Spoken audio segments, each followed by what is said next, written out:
All right, y'all. I should have went ahead and just used my other little thing, but I didn't press it at the same time. Try to sync it up. So this happened around 2015. So remember, I had that small series where I was talking about the darkness. This was right after my mom passed. So I was just done wrapping up a Windows 7 migration. This was the first time that I had a team lead position. I left my apartment in Minneapolis, moved out to Ramsey County in a house. So this time I had a big ass house out in Ramsey County. And so I was trying to figure out, did I want to work at this place or not, whatever the case may be. My contract was up. So I'm still kind of spiraling, trying to just get myself together. When you have a passing in a family like that, a passing of your family member, especially a parent, you're still just thinking about, you're still in your grieving point. So now you're going to work, and the normal stuff that white folks would do at work that you just kind of shrug off, I couldn't shrug a lot of that stuff off. I was ready to snap half the time, because especially in a state like we're in right now, in the state of mind I was in, we're in a very passive aggressive state. It's very, very passive aggressive. So the little looks and the type of stuff that make you want to slap the shit out somebody, that's constantly coming to your mind. If you ever seen Them, that movie, let me see if I could come up with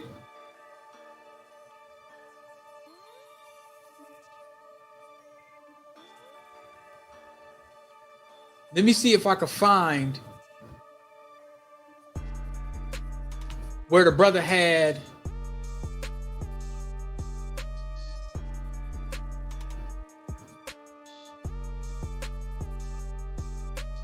there was a specific scene in the movie, and I always tell people to check that out. They did a pretty good job. You could tell they got a lot of game from Jordan Peele, the way they did it. But there was a scene in Them season 1, not the tap dance, man, but there was a scene. And shout out to Deborah Ioran. I think where's she from? I think she's from the UK. Where is she from? She portrayed us pretty good. She didn't do she wasn't bucking her eyes all the time like the Harriet, the lady doing the Harriet thing. Yeah, she's from London, British Nigerian. Okay, yeah, she did a good job on Them season 1 and season 2. So yeah, when and I think she was on Luke Cage and stuff too. So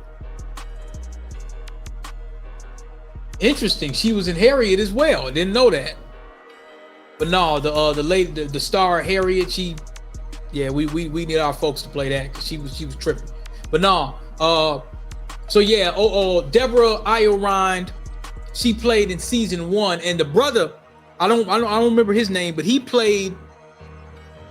was at work, and it was kind of like that, where they was talking crazy to him, and he went to the bathroom and had to scream because he felt like he was gonna break these folks' necks. That was the black family that went into Compton. So in that kind of mindset, I'm dealing with all of this grief, and I'm like, man, I need a type of position where I can just do my work and just be left the hell alone.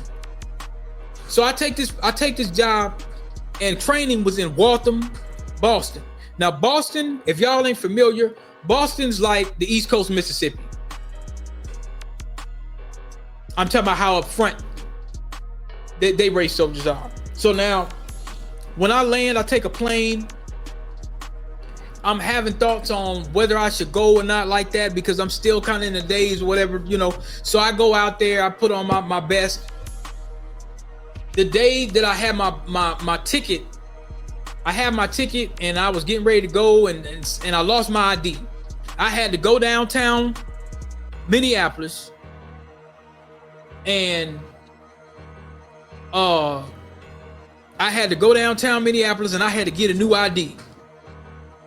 So I'm down there, I get my ID, and after that, I think I was still able to get the plane, but I had missed the plane. So I texted the supervisor. So they just had me get a new plane or something like that, like a couple hours later. So I finally got to Boston.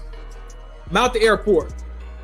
A brother picks me up to bring me to the hotel. I can't remember if I flew in that day and went straight into the office.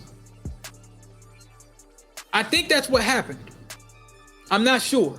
But my manager, she was from Wisconsin. So she's your typical liberal limousine Karen. Black Lives Matter, liberal, and undermining the hell out of you at the same time. She's typical Minnesota, typical Midwest, typical Midwest Karen.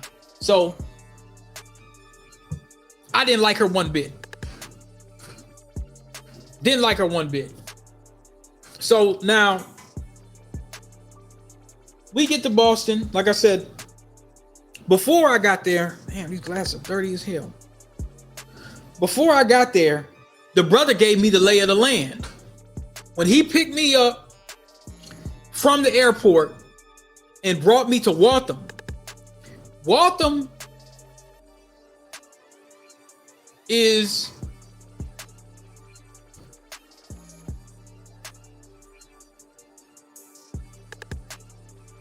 now Waltham is 11 miles from Boston. Okay? So now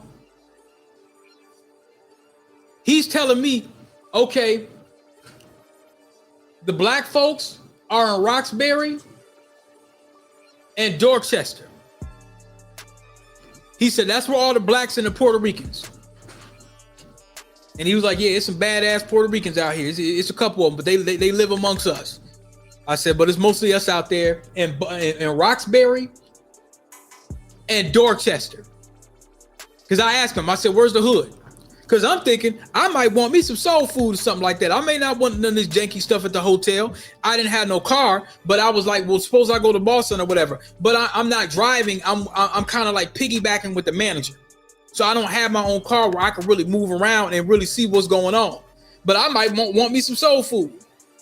DoorDash wasn't really like a thing back then where you're not going to call from Waltham and say, hey, drop me off some, say nobody may drive 10 miles out there, whatever like that. But, I wanted to see, is our conditions the same? I mean, I know we black, so we're going to have the same stories. And that's the thing that I always talk about, especially like when I was writing my second book. Black Americans, we have a similar story everywhere we go from state to state. So I could touch down, and culturally, most of the time, 9 times out of 10, when I touch down in another state and I see another brother, hey man, what's going on? He could kind of tell me what's going on. I don't have to go through a long song and dance. Hey man, I'm coming up here from Minnesota and we talk. This is the normal conversation we have. Yeah, and they know you from out of town because ain't no sense you trying to hide it. You ain't got to broadcast it everywhere, but you be like, yeah, I'm in town. Where's the hood at? Like, where's the, what's the food looking like? What's the demographics? Where should I go? Where shouldn't I go? And they give you the whole rundown. And usually, the first thing we start talking about, where's your people from? Oh, my people from Carolina. Okay, so we got a commonality right off the rip. Oh, my people from Mississippi. That's usually the conversation because you might have kinfolk. Oh, you got the Joneses? They have a reputation, whether it be good or bad. We do that. If I meet somebody from Chicago, I usually don't have to ask them where their people is from, because I know they're from Mississippi. I know that. Chicago and Mississippi goes hand in hand. So, so I'm asking them, where your people from?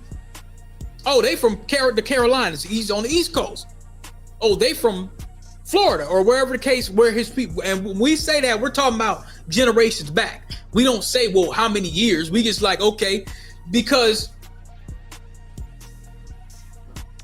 you can, a lot of times when we ask that question to each other, it's just, we just may want to know. Somebody might want to show, share a story. Yeah, my great-great-grandfather founded this right here. He came from that plantation or whatever the case may be. Just basic conversation.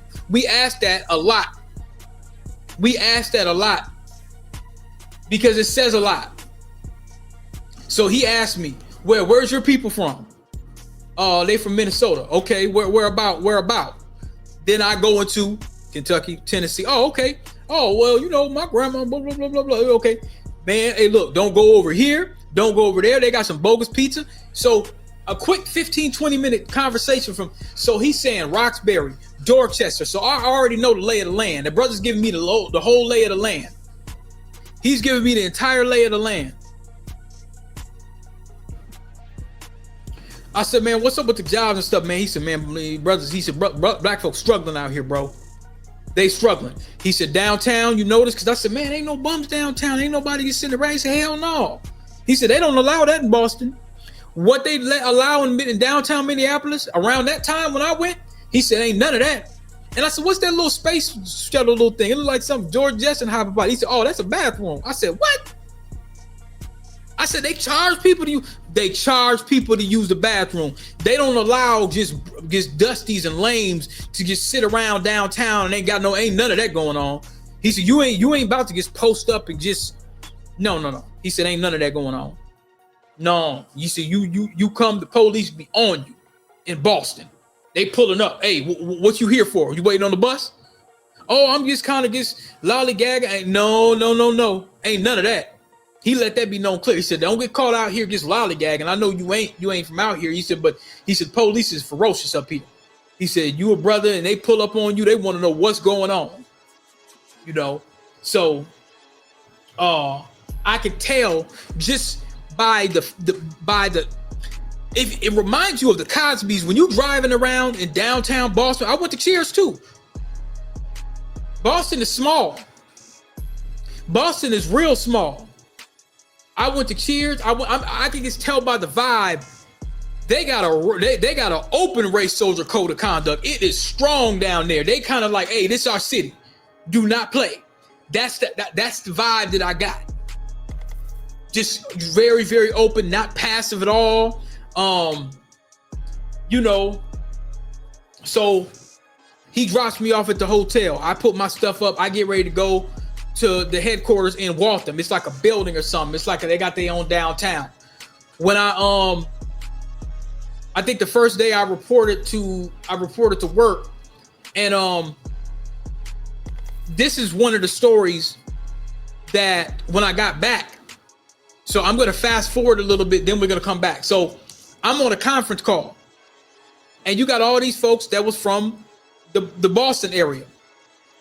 We're talking about just whatever, work conference. And so somebody starts talking about something about people, where people live and stuff like that. And one of the guys out of the blue just said something about Snoop Dogg. Then another guy chimed in like, oh, I wouldn't want him to be my neighbor. My spidey sense went up immediately. So now the argument could be, oh, he smokes this or he does that or whatever. Like, this $1 million nigga. He got more money than everybody on this phone, everybody in this damn company. That man ain't gonna do nothing to you. You see what I'm saying? But the I'm white and I say so in him is kind of like, okay, yeah, he can't live in my neighborhood. I wouldn't want him in my neighborhood. And I was getting ready to ask him. I said, well, how do you determine on whether or not you want someone in the neighborhood?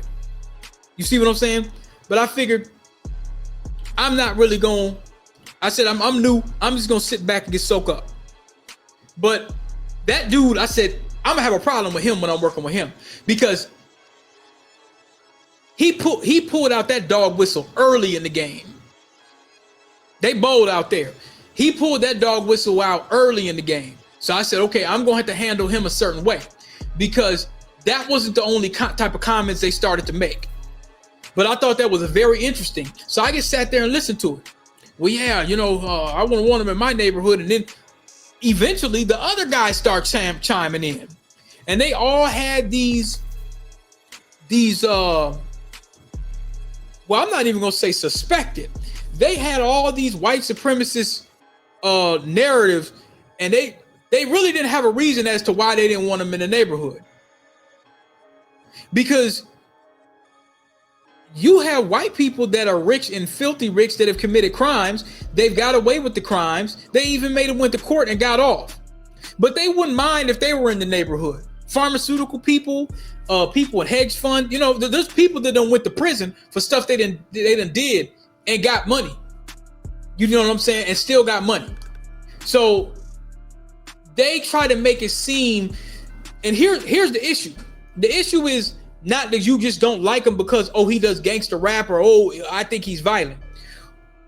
Would a man like that's making that kind of money, that's probably in a $15-20 million home, making hundreds of millions of dollars, or just got, that's wealthy. Snoop is not broke. We all know that.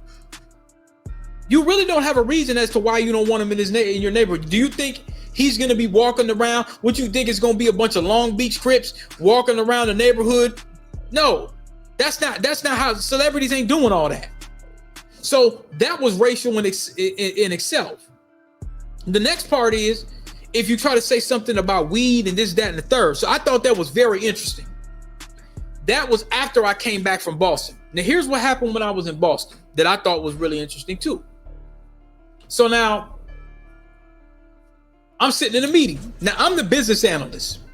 That was the position. I'm supposed to be looking at things that IT wants to, or that the business wants to do, and looking at how IT can facilitate it. I'm supposed to be the liaison. So there was this dude, he was like an IT director or IT system administrator. I met him. I said, I'm going to have a problem with him. The guy didn't shake my hand. I said, okay, whatever. He didn't really want to talk to me in the meeting. He really kind of didn't want to introduce himself. I thought that was strange. But I said, okay,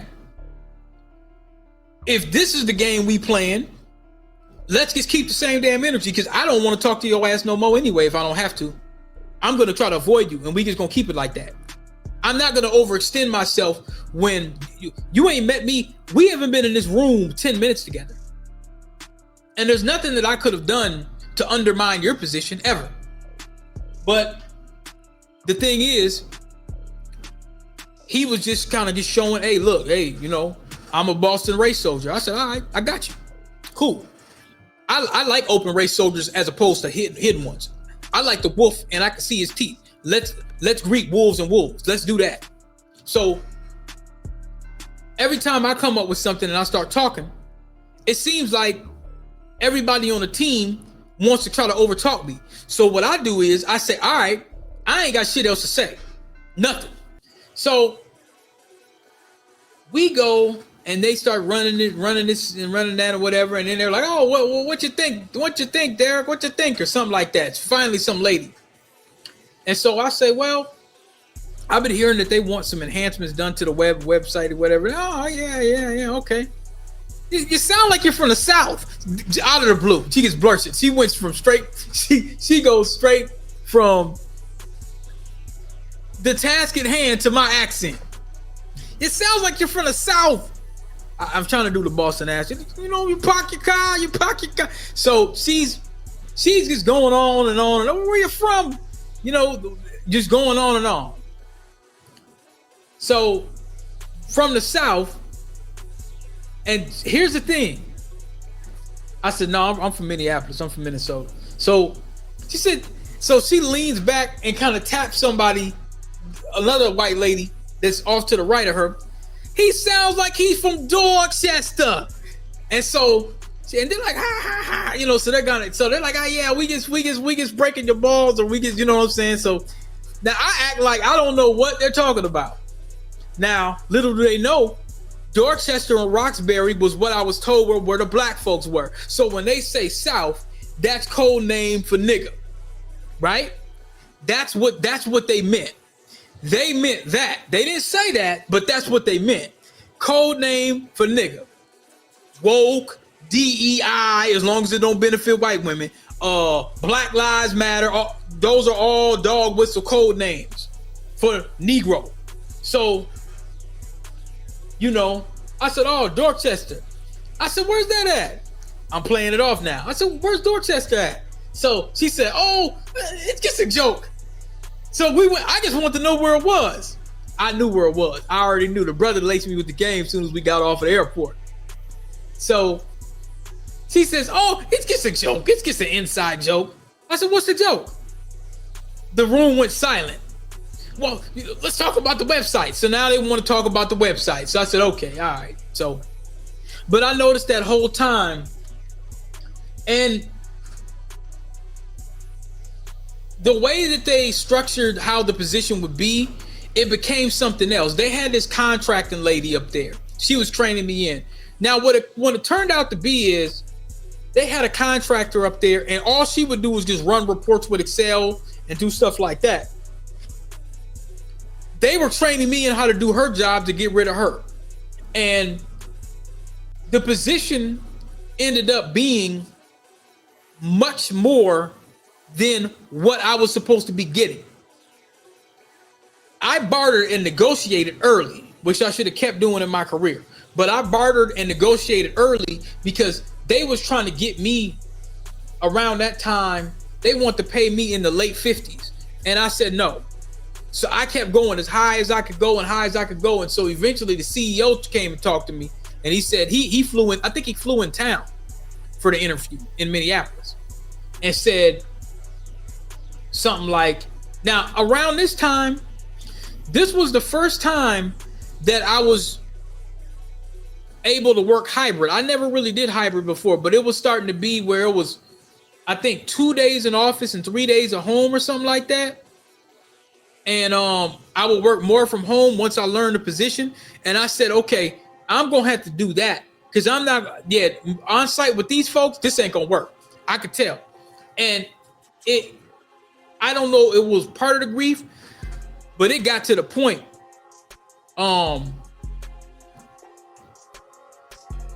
Me and the supervisor was coming into a head. You see what I'm saying? She was so damn passive aggressive. And it got to the point where I just figured, I said, well, you know, being somewhere I kind of don't want to be, and I know that this entire team is going to be a situation where I'm not going to be able to work with these people because they don't really want to communicate, you know. And so I said, well, she was kind of like more of a taskmaster. You see what I'm saying? Boston was more of these, they were up front with whatever they had to say. With her, it's hard to see where she's coming from because she'll say something and mean something else and all that passive Midwest BS. As opposed to Boston, they mean what they say and they're open. Now, we got there and she had a problem with that because they're so damn open and she's so liberal. You see what I'm saying? So even out there, it was kind of hard for her to deal with them folks because these are upfront race soldiers in Boston. And she's used to being passive aggressive, and passive don't work well out there in Boston.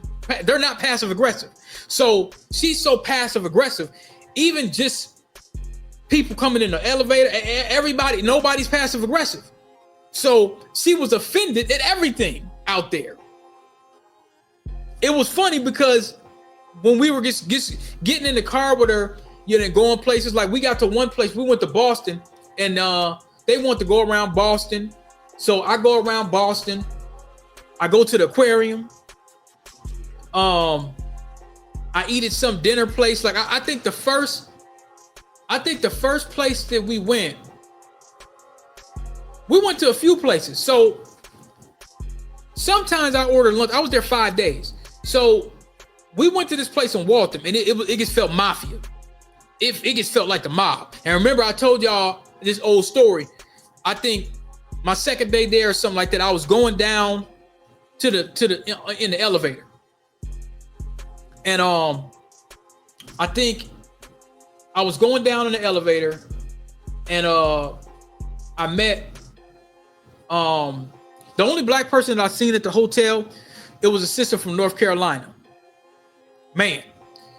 So she was kind of like choosing. I said, well, I'm taking, you know what I'm saying? But she was like, man, like, you know, like, because when black folks, when we see each other, man, when freedmen, we see each other, man, we be trying to stay, like, you know, make sure that they straight and stuff like that. So she's like, man, what you doing out here? She said, you from Minnesota? I said, well, you know, I'm out here for work. She said, me too. I think she had lived in Atlanta, but was from the Carolinas or something like that. I wish I could have sick there on my brother. Because, man, I'm telling you. So, like I said, I ain't blind. She was telling me. So, but I'm like, you know, I'm taking and stuff like that. And she's like, I respect that. But I could tell she was like, man, you know, you hit me up. But we didn't exchange no information or whatever. I told her, I'm taking and all that. So, and she respected that. She was like, okay. So, I'm coming down the elevator. And my tie or something, I don't know, you know, my mind gets past, so I'm just out of whack. My wardrobe is just looking crazy. I'm just probably just looking like whatever. So this white dude with a slick back, he got his and like I say, these are passive aggressive people. He sees me get on the elevator. Hey kid, how you doing? I'm trying to do the accent. I can't do the Boston accent, but how you doing? So I'll do the New York accent the best way I can. How you doing, kid? It's random. You know what I'm saying? I'm all right. OG. What's going on? You know what I'm saying? I'm like, hey, where you from? Where you from? You sound like you're from the South. It's funny because them Boston, them old white men, you know what I'm saying, them New York, them East Coasters that I talk to, they ask you a question and then answer the question right away. Hey, how you doing, kid? And you get ready to say, hey, you're all right. You're right. You're okay. And you get ready to answer, and then they answer your question. How you doing? I'm doing all right. Okay, where you from? You sound like you're from the South. Where you from? What you doing up here? You know what I'm saying? He's just questioning me and answering the question at the same time. I said, man, I'm from Minnesota. He said, Minnesota. He said, you people don't like the cold. He said, you people. He said, you people don't like the cold. He said, you sure you ain't from the South? You got to sound kind of country. I said, no, I'm from Minnesota. He said, well, everything country outside of Boston. Yeah, all of y'all's country. Everybody's country. He said, he's your country folks. What you doing here in my town? He says, my town. What you doing in my town, kid? I'm up here for work. So, okay. He said, all right. He said, you know, he said, you're looking good, but he said, let me get you together. So he starts straightening my collar and making sure my collar's. He said, all right. He said, you got any problems with anybody up here? Oh, man, I'm afraid. He said, yeah. He said, you got any problems with anybody? You come see me. He said, I know everybody. And this shit was so random. He was somebody. I just don't know who he was, but he was somebody. He said, you know, I like you, kid. I like you. Good, got a good attitude. He said, you got some problems, you come see me. I'm like, I don't even know where you be at. Like, who? He said, I know everybody. He said, all right. And so he was, you know, before when he was asking about he said the Timberwolves, he said, it's black people in Minnesota. He said, what y'all doing up there? It's too cold. Y'all don't even like the cold. He said, y'all don't like the cold. What you doing up there? I said, it's a bunch of black folks up there. He's like, what? He was shocked.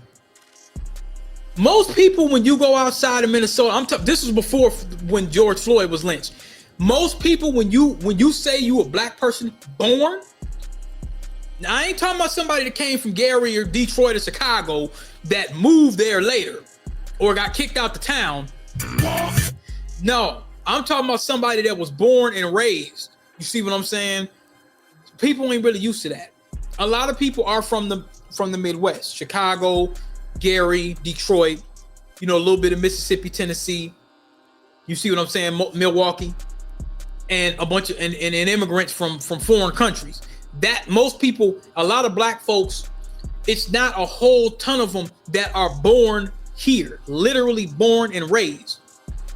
So, you know, he's just amazed by the fact that it's a sizable amount of black folks that are in Minneapolis, because he just don't understand. He said, why would anybody black want to live in such a cold climate? I said, well, it's black folks in Boston, ain't there? He said, yeah. He said, but he said, yeah, I hear your accent. You sound country. So you sound like you're from Mississippi or something. Sound like you be down there. So he said, he's just, you know what I'm saying? He's, because from what I heard from people from the East Coast, they figure that if you pass DC and Maryland, you country. I mean, if you pass New York, you country. They just think everybody's country. If you ain't from over here, they just think you just a country ass bumpkin or whatnot. That's what they think. That's what I've been told, that if you outside New York, it's country. So Midwest to them is country. You a country nigga. You know what I'm saying? So that's what he's thinking, I guess. So I get off the elevator, I get ready to go to work, because the rental car. So we go, one night we go, and the snow was tall. So I was telling the dude in the elevator, he said, man, you talking about snow and black folks not want to be in the cold. I said, y'all got snow up. I mean, the snow was all the way up. Like, they had so much snow that year. It's 2015 now. This is beginning of 2015. Anybody from the East Coast could attest to this. The snow was all the way up to the windows. When we went to this restaurant somewhere, it was somewhere in Waltham or somewhere in Boston. I had my first clam chowder or something like that. It was good. So the first day we ate at several different places, but the first night, I think I went to this first time I had like clam shells or something like, I don't know, it was real good. But it was in Waltham. Then another night we went to go meet the CEO or whatnot, and we had dinner with him. And then we ate at some place when we went to downtown Boston, and I went to the aquarium. I went to Cheers. I went, you know what I'm saying? So kind of moved around, there, stuff like that. And I think we went to Boston itself for 2 days, and then we I flew back. But that's when the issues started really happening. When I got back to Bloomington, the little funny stuff that she was doing before I went to Boston, because like I said, I wasn't there long. I said, man, I'm about to go and do some real IT stuff, some actual tech stuff. So I kind of migrated through a lot of different places in 2015 because my patience was so thin. You see what I'm saying? If I found a better opportunity somewhere, I just bounced. You know what I'm saying? Until eventually I settled at TCS. And y'all know, if y'all go, I'm going to link this video to one of the TCS videos so y'all can see that. So when you watch this video, watch the TCS video. So, yeah, man, that's my when you go through Boston, it feels like, it's a lot of the like, it reminds me of the brownstones, and the housing is expensive as hell. When I went down there, the housing was crazy. This was an insurance company I was working at, so I got to look at, or is it not an insurance, a realtor. It was a realtor. Hold on, let me see. I'll give y'all that. NRT.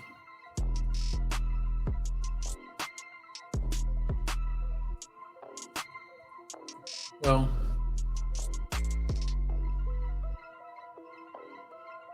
I don't even think they're around no more.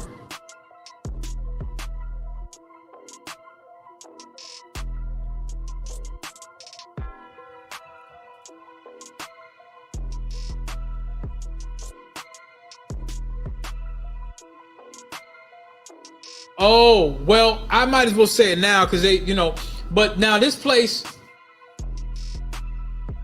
they were a piece of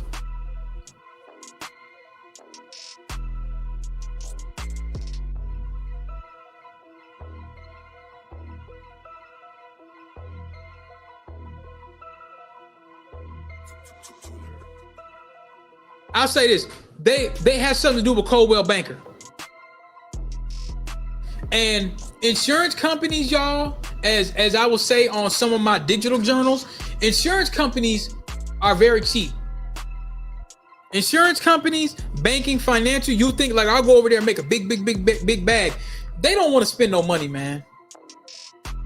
But here's the thing that I liked, what I like about the financial sector, because sometimes you be thinking it's topsy-turvy, something could happen, I could lose my job. That's what you're thinking all the time.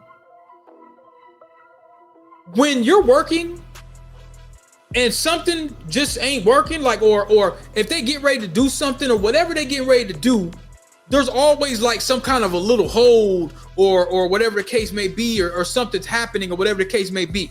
And you'll see that people may just be sitting on their hands, walking around getting coffee, not doing SHI. And with insurance, it's not a lot of nuances into the software. It's not a lot of changes. They can't make changes at drop of a dime. They got to get things certified and passed by. So my whole point to this is, y'all, solution. Well, DP, what could you have done? I wasn't in a proper mindset because I was trying to figure out a way to grieve, and I never figured it out. Remember, just a couple weeks ago, I had a conversation with that PM from Dell. DP, I told her, I said, is there bereavement time? He said, you're a contractor. Ain't no bereavement time, Negro. He ain't say me Negro, but I threw that in there. Ain't no bereavement time, Negro. Bury her and get back to work. Your parents don't live forever. And I didn't know how to take that at that time, and I sat there and thought about it. I couldn't have sat up in the house. I got to go get it. Mom would have wanted me to go get it. Not sitting up in the house drinking Hennessy, figuring out what I'm going to do. What'd she say when we were kids? Travel, travel, travel. Y'all gonna get the Ed Pearson, like how I became who I was and how I was took on a lot of his likeness. I'm gonna give the Ed Pearson story time. I might do that tonight, but and that might be a long one. So I'm gonna show different pictures and different things and stuff like that. And I'm gonna give y'all the breakdown on my dad's ideology of what racism, white supremacy was in the Deep South and how he broke it down with the sundown towns. I needed that as a kid when he broke that down, and I got audio of it. And I think I let y'all hear it before. But, he said, bury her and get back to work. And that's what I did. And she said, travel. So I start traveling. Within that small period of time after she had passed, man, I'm hitting, before she passed, I hit Puerto Rico. But I had went to Boston. I had went to Milwaukee. I had went to Memphis. I went to Chicago, especially like after I worked at TCS. After I worked at TCS, man, I started hitting the road left and right. You see what I'm saying? And so, my wife was like, travel. She said, you need to travel. I didn't want to do it, but she's like, no, I got it. I'll take care of the house. Just travel. So I went out there. And I had my little pictures, and I was trying to hold myself together the best way I could, because I wasn't never one of them dudes where I could just sit around and just cry. That's never really been my thing. I'm like, I probably didn't grieve right because I didn't really know what do you do when you grieve. My thought was you just get back to work and try to forget about it and bury it.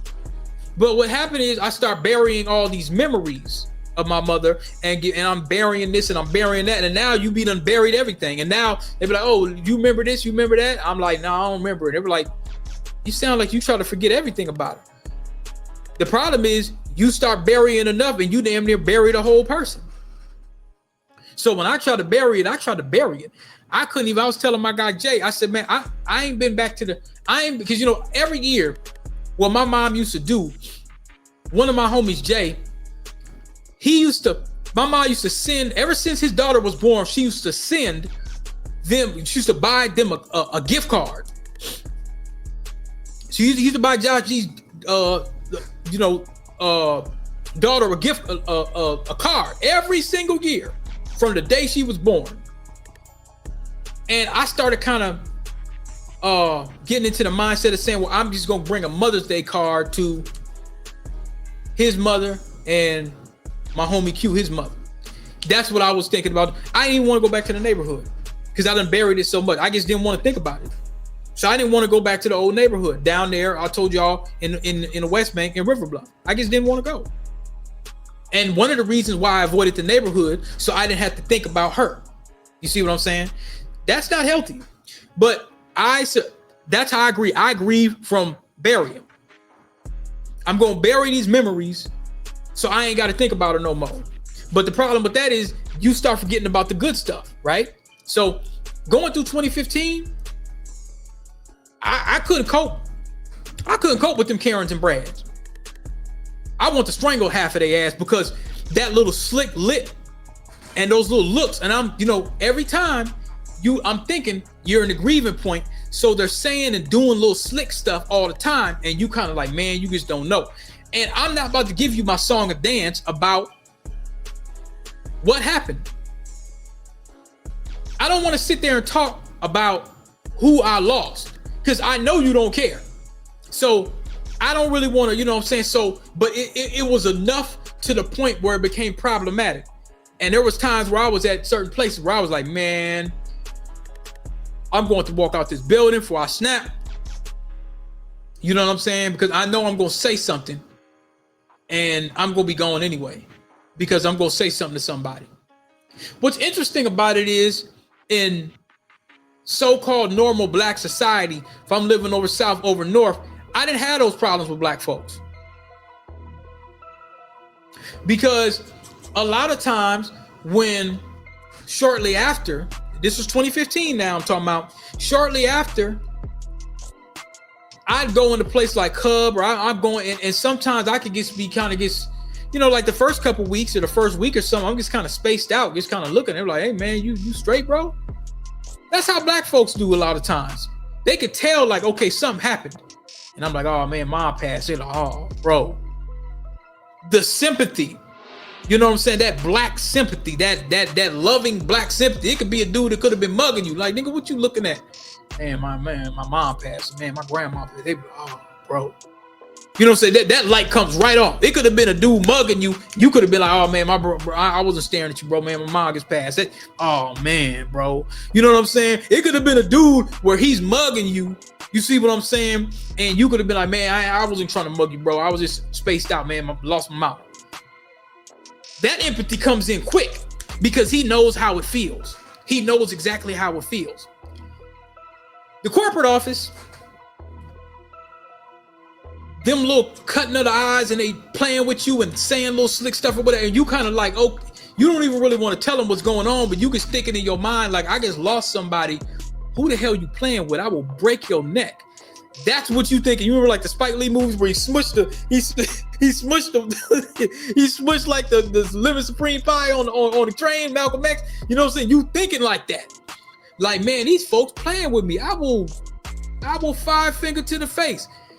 But and then now you looking again. Okay, I can't do that. You see what I'm saying? In the street, you could do that. Somebody could. I'm talking about your early years when you coming up. You in your early 20s, you in your teens or whatever like that. Somebody play with me. I'll 5-finger this dude. Take his whole face off with the backhand. Like, you know what I'm saying? And that's how it go. The way we came up, if you say something slick, I remember my homie Simba Ali gets posted something. You make a joke too crazy, you say something to somebody beat on the upside your head. That's how we grew up. That don't apply in corporate. That don't apply in corporate.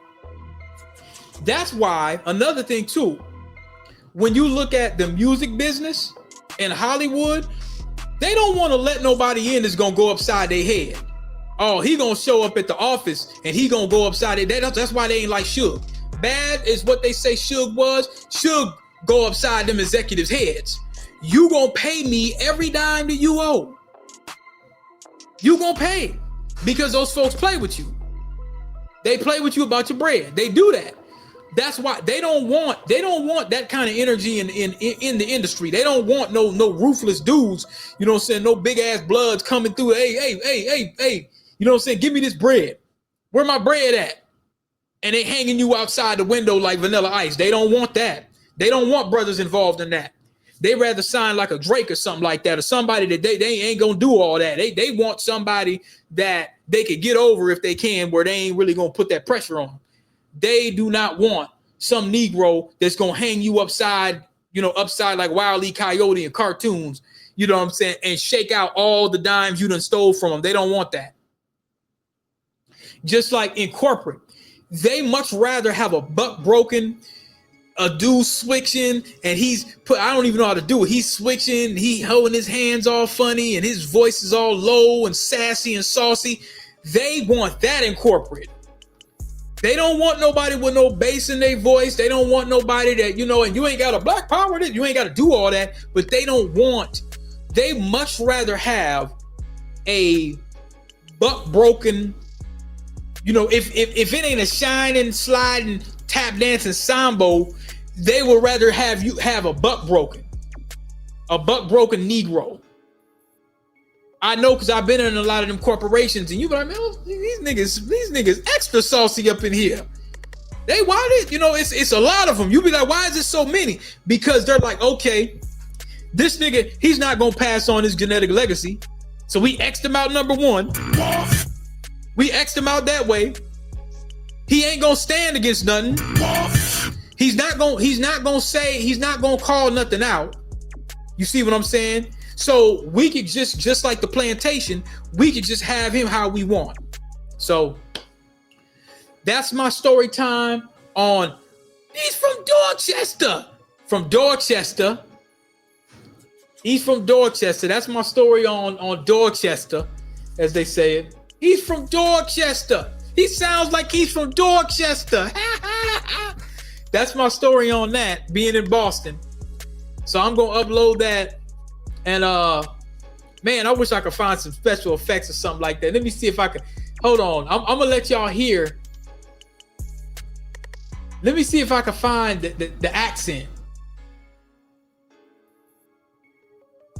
There's a lady that sounded just like this lady right here. This lady right here, y'all.